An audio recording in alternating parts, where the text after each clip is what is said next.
नमस्कार मित्रों, स्वागत है आप सभी का हमारे इस वीडियो में। तो दोस्तों, आज हम आपके लिए लेकर आए हैं मध्य प्रदेश की बड़ी खबरों को, जो कि आज राज्य में सुर्खियां बना रही हैं। साथ ही मध्य प्रदेश के मुख्यमंत्री मोहनलाल यादव द्वारा चलाई जा रही मध्य प्रदेश के लोगों के हित में सभी योजनाएं और बताएंगे कि इन योजनाओं का लाभ कैसे लेना है। साथ ही मध्य प्रदेश के मौसम समाचार पर भी चर्चा करेंगे। बताएंगे कि मध्य प्रदेश के हर जिला, हर क्षेत्र का मौसम कैसा है। तो चलिए शुरू करते हैं आज की पहली और बड़ी खबर। सीएम मोहन यादव ने प्रदेश के किसानों के लिए भावांतर योजना की शुरुआत की है। इस योजना के तहत सोयाबीन किसानों को होने वाले घाटे की भरपाई करेगी। सीएम ने सागर जिले से एक जनसभा के दौरान कहा कि एमएसपी से कम कीमत पर सोयाबीन बिकता है, तो हमारी सरकार इस योजना से किसानों के घाटे को पूरा करेगी। सीएम ने कहा कि पीएम मोदी ने सोयाबीन का समर्थन मूल्य 5,328 रुपये तय कर दिया है, जो प्रदेश का भी न्यूनतम समर्थन मूल्य है। पूरे प्रदेश के अंदर सरकार के माध्यम से किसानों को ये रेट दिलाया जाएगा। सीएम ने कहा कि किसी भी किसान को घाटा नहीं होने दिया जाएगा। मुख्यमंत्री ने आगे बताया कि एमएसपी के आधार पर ही सरकार ने तय किया है कि प्रदेश के किसानों के लिए भावांतर योजना के माध्यम से उनके खातों में बोनस दिया जाएगा।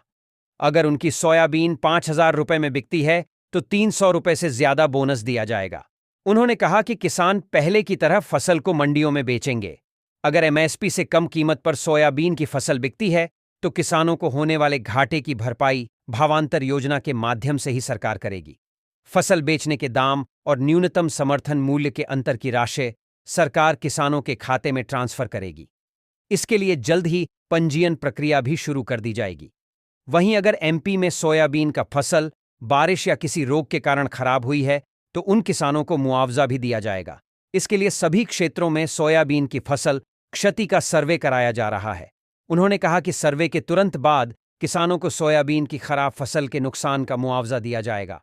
अगली खबर है कि मध्य प्रदेश के मुख्यमंत्री डॉक्टर मोहन यादव एक बड़े और महत्वपूर्ण कार्यक्रम के तहत 29 सितंबर 2025 को अशासकीय स्कूलों में पढ़ रहे 8,45,000 छात्रों की फीस प्रतिपूर्ति सीधे स्कूलों के खातों में सिंगल क्लिक से ट्रांसफर करेंगे। इस बार राज्य सरकार लगभग 489 करोड़ रुपए की राशि स्कूलों को अंतरित करेगी। अगली खबर है कि मध्य प्रदेश राज्य वन्य प्राणी बोर्ड की 30वीं बैठक आयोजित की गई थी, जिसमें मुख्यमंत्री डॉ मोहन यादव भी शामिल हुए। इस दौरान उन्होंने वानस्पतिक एवं जीव जंतु विविधताओं को वैश्विक पहचान दिलाने के लिए भारतीय फिल्म डिवीजन एवं अन्य चैनलों के साथ मिलकर डॉक्यूमेंट्री और प्रमोशनल फिल्में बनाने के निर्देश दिए। अगली खबर है कि मध्य प्रदेश सरकार में मंत्री कैलाश विजयवर्गीय ने कांग्रेस नेता राहुल गांधी और उनकी बहन प्रियंका गांधी वाड्रा के रिश्ते पर विवादित बयान दिया था। अब इस पर और विवाद गहरा गया है। अब कैलाश के कैबिनेट सहयोगी विजय शाह ने खुलकर उनका समर्थन किया है। कर्नल सोफिया कुरैशी के बारे में विवादित बयान दे चुके विजय शाह ने भी राहुल पर इशारों इशारों में निशाना साधा है। अगली खबर है कि मध्य प्रदेश में जहां मानसून की वापसी का दौर जारी है, वहीं कई जिलों में एक बार फिर से तेज बारिश का अलर्ट जारी किया गया है। आज को धार, बड़वानी, खरगोन, खंडवा, बुरहानपुर, बैतूल, छिंदवाड़ा, पांडुर्ना, सिवनी और बालाघाट में तेज बारिश हो सकती है। अगले 3 दिन इंदौर, जबलपुर संभाग में पानी गिरेगा। वहीं भोपाल में बूंदाबांदी होने के आसार हैं। प्रदेश के 11 जिलों से मानसून पूरी तरह से विदा हो चुका है। इनमें ग्वालियर, श्योपुर, मुरैना, भिंड, दतिया, शिवपुरी, गुना, आगरमालवा, नीमच, मंदसौर और रतलाम शामिल हैं। वहीं उज्जैन, राजगढ़ और अशोकनगर के कुछ हिस्से से मानसून की विदाई हो चुकी है। अगली खबर है कि आज हम आपके लिए लेकर आए हैं प्रधानमंत्री श्रम योगी मान धन योजना।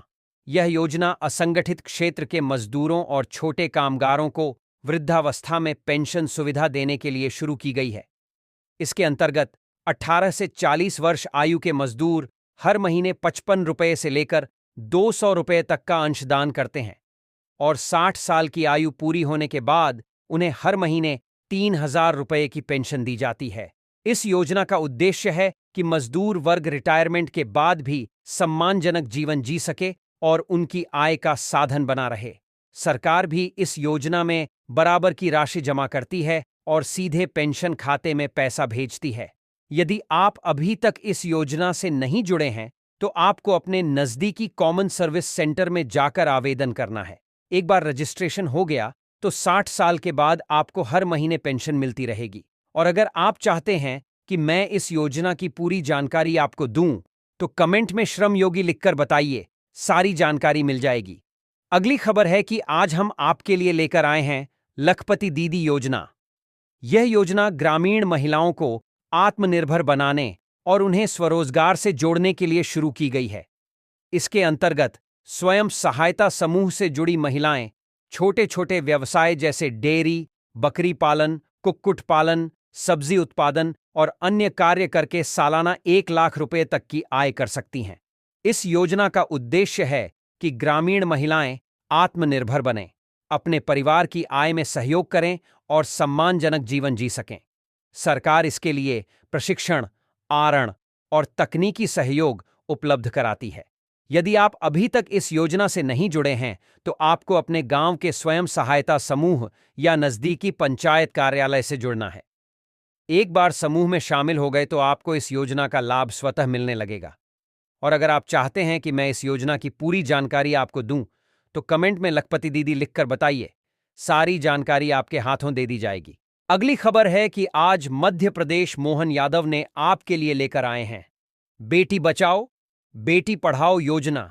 यह योजना देश में बेटियों के जन्म और शिक्षा को प्रोत्साहित करने के लिए शुरू की गई है।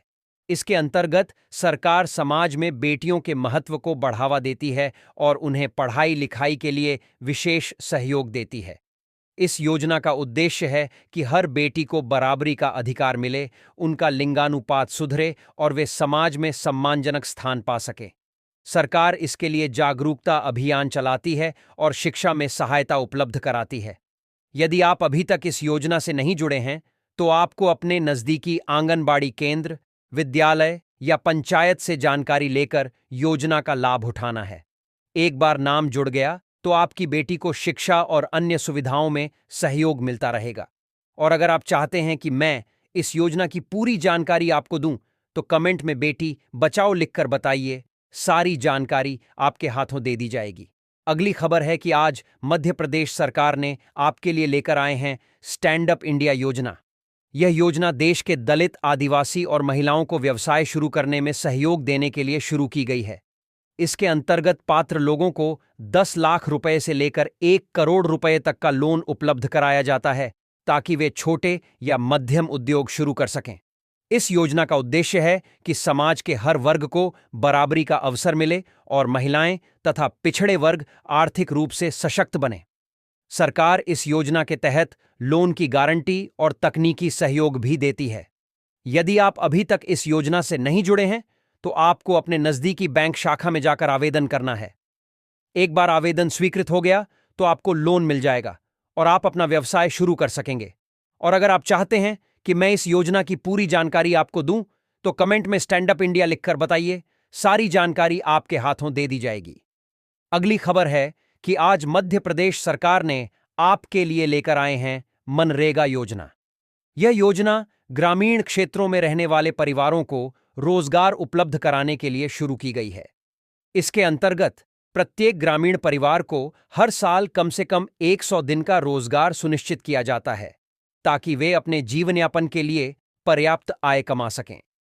इस योजना का उद्देश्य है कि गांव में रहने वाले लोगों को शहरों की ओर पलायन न करना पड़े और उन्हें अपने ही गांव में रोजगार मिले। सरकार मजदूरों को काम के अनुसार मजदूरी सीधे उनके बैंक खाते में भेजती है।